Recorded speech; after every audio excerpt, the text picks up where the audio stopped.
Bien. Bah, bonjour à toutes et bonjour à tous. Voilà, nous sommes venus à une trentaine, 28 exactement, 28 salariés de Stellantis Poissy.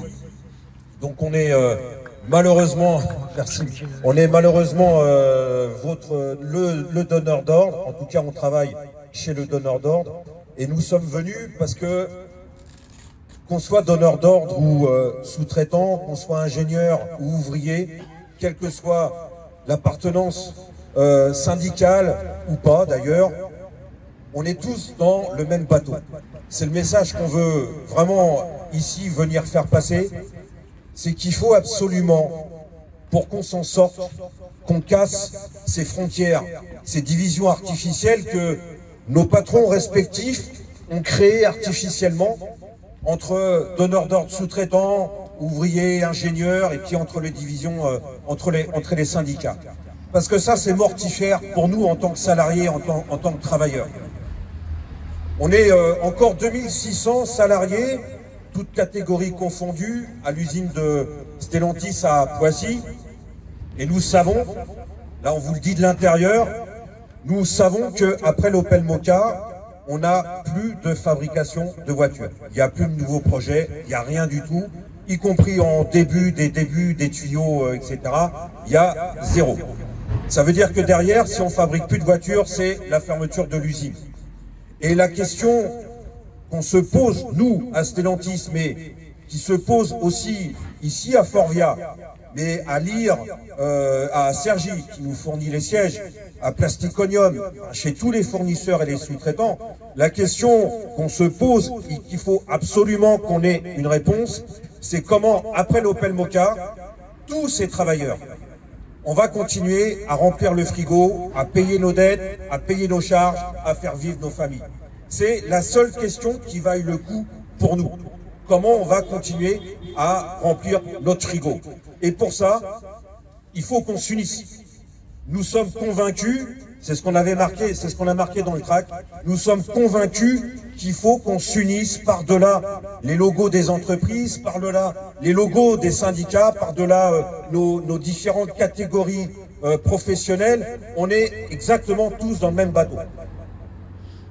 Les 110 licenciements, ici à Forvia, c'est la conséquence directe de la décision de Stellantis de fermer l'usine de Poissy. Et c'est le début d'une longue série de PSE et de plans de licenciement. Alors ça, il ne faut pas l'accepter. Et vous êtes ici pour le dire, que vous n'acceptez pas ces licenciements. Et nous, on est ici non seulement en soutien et en solidarité, mais pas que. C'est pas que du soutien et de la solidarité. C'est très sincèrement, nous en sommes convaincus très profondément, c'est qu'il faut qu'on agisse ensemble.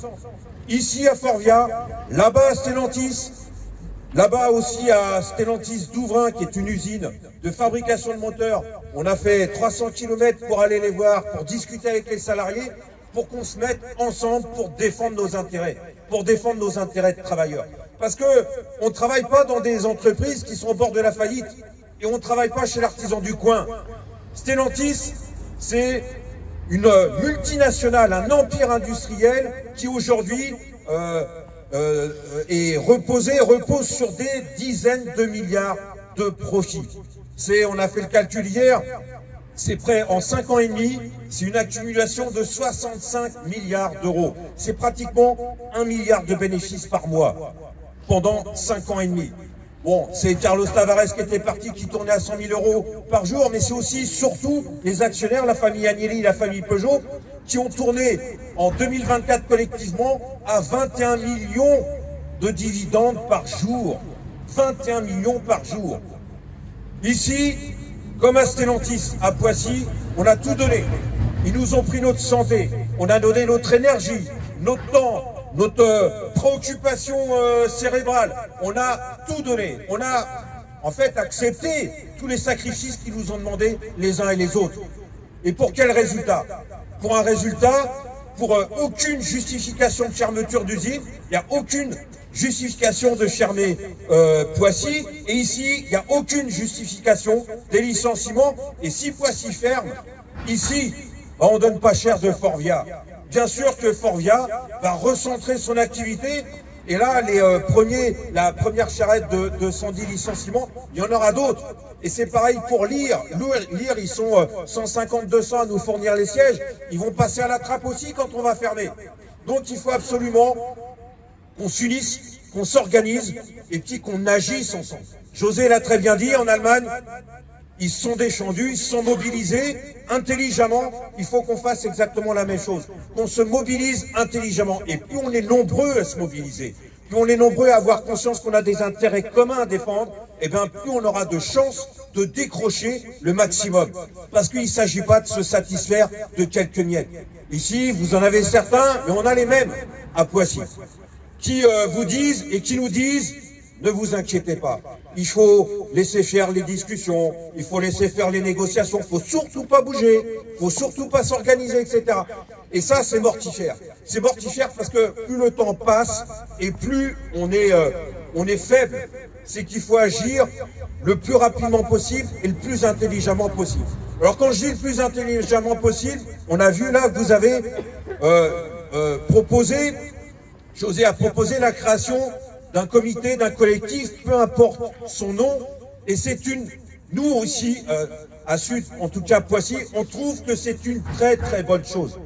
J'ai eu, et bon, on est quelques-uns ici, la mauvaise expérience, mais c'est une expérience quand même, d'avoir vécu la fermeture de PSA à Aulnay-sous-Bois, il y a maintenant 12 ans, et on avait fait une grève de 4 mois, une longue grève, qui n'avait pas servi à rien.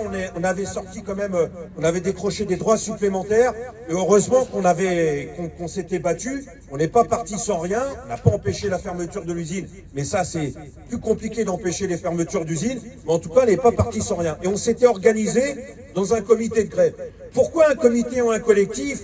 Tout simplement, nous on a ça dans la tête aussi à Poissy, c'est la maison de tous les salariés. C'est une structure par-delà les divisions syndicales qui sont compliquées à vivre. Hein.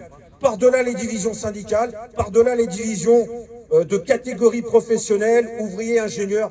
Il faut construire une structure qui soit au-dessus de tout ça et qui rassemble tous les salariés. Et surtout, pour quel but? Pour quel but? Vous l'avez un peu fait, mais vous allez avoir beaucoup de décisions à prendre si jamais vous continuez à vous mobiliser. C'est que les décisions, toutes les décisions, c'est vous les salariés qui devez les prendre. C'est surtout pas les syndicats qui doivent prendre les décisions à la place des travailleurs, à la place des salariés. Que ça soit le niveau des revendications, que ça soit les discussions avec la direction, que ça soit les différentes actions que vous serez amenés à faire, à réfléchir, à développer.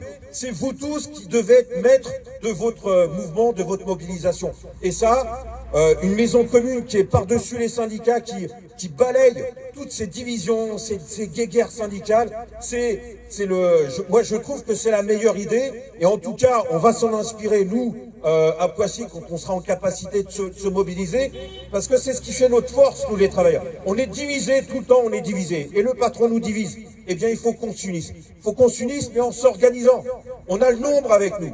Ce qui nous manque souvent, c'est l'organisation. C'est le fait d'avoir une maison commune qui rassemble tout le monde et où c'est pas José, c'est pas les camarades de la CFDT ou de FO, etc. qui vont décider à la place de tout le monde. C'est au contraire tout le monde qui va décider à la place des syndicats. Vous savez, on nous commande toute notre vie. On nous commande à l'entreprise, on nous commande à l'extérieur.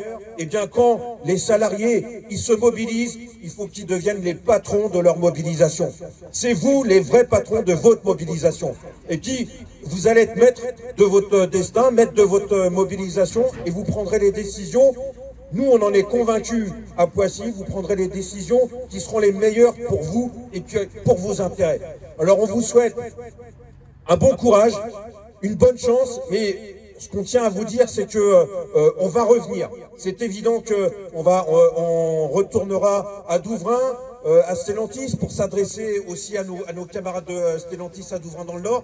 On reviendra ici à Méru, on ira à lire parce que on est décidé, même si on est pour l'instant qu'une petite minorité à l'usine de Poissy Stellantis, nous sommes profondément décidés à ne pas nous laisser faire. C'est pas possible d'accepter de se faire foutre dehors comme ça, sans rien du tout, et en laissant passer le temps et de voir les usines se vider de ces CDI. C'est le plus rapidement qu'on doit agir, et pour ça, il faut qu'on s'organise. Mais en tout cas, on tient à vous remercier de l'accueil que vous nous avez fait, que ce soit les camarades de la CGT, de la CDT, de FO, et puis vous tous les salariés. On a eu des très bonnes discussions. Voilà, j'espère que ça portera aussi ses fruits. Et je tiens encore une fois à vous souhaiter bonne chance, bon courage. Et tous ensemble, on est convaincus que de toute façon, on gagnera quelque chose.